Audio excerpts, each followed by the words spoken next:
Penktoji Eufolio pamoka. Šiandien mokysimės kurti internetinės svetainės arba puslapius Eufolio aplinkoje.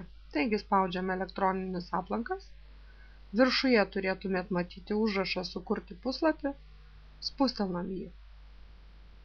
Paspaudę matom, štai atsidaro įrankių juosta, kurią mes naudodamiesi ir kursime savo puslapį.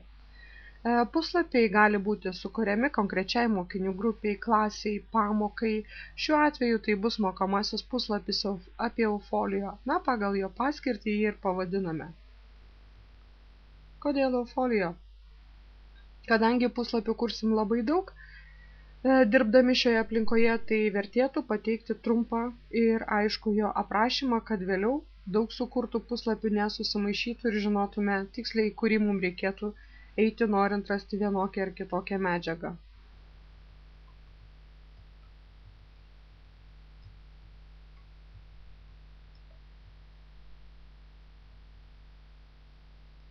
Na ir spaudžiame rašyti. Tada renkamės redaguoti išdėstymą. Mano atveju labiausiai tiks vieno stulpelio išdėstymas lygaus pločio, aš jį ir pasirenku. Apačioje spaudžiu įrašyti. Na ir įkelti aš norėčiau video medžiagą pirmiausia į tinklalapį iš YouTube. Tai yra išorinis turinys, nebe mano kompiuterį, spustelnu išorinis turinys. Štai YouTube dalinimosi ikonėlė, ją velkam žemyn. Ir atsiradusiam lange tiesiog įklijuojame nuorodą. Na ir nustatome, kokio dydžio bus rodomas langas. Aš kadangi pasirinkau vieno langelio puslapio formatą, tai lango dydis turėtų būti gana didelis. Pasirenku ir spaudžiu įrašyti. Štai čia matot atsirado pirmasis įrašas mano svetainėje. Toliau aš norėčiau pateikti schemą Eufolio.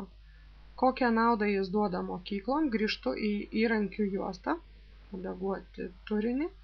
Štai čia yra paveikslėlio ikonėlė, tempiu ją žemyn. Na ir jeigu kompiuteryje mes turim kažkokį failą, kurį norim įkelti, tuomet spaudžiam pasirinkti failą. Šiuo atveju aš jį turiu jau įsikėlusi Eufolio, tai tiesiog spaudžiu pasirinkti ir įrašau pavadinimą. Kaip vadinsis būtent tas paveikslėlis. Taigi tai yra Eufolio nauda. Taip pat parenku dydį ir spaudžiu rašyti.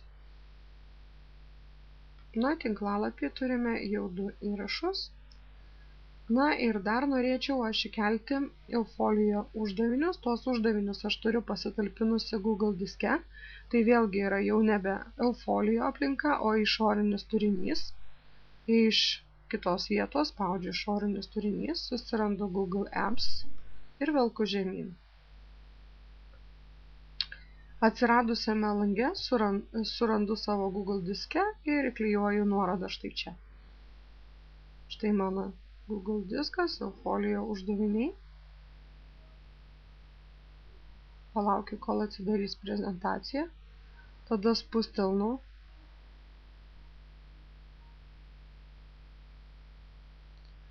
Bendrinti. Štai čia matau bendrinimo nuorodą, ją nukopijuoju. Ir įkeliu į mūsų Eufolio langą. Na ir spaudžiu įrašyti. Na ir kaip matote, mano tinklalapyje jau atsirado 3 įrašai.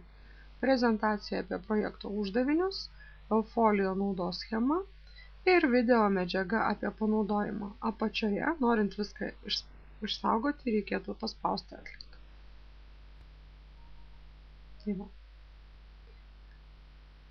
Norint redaguoti puslapį, štai mūsų puslapių sąraše svetainių jis atsirados, galima spustelti pieštuką ir tuomet mus nukels į redagavimo turinį.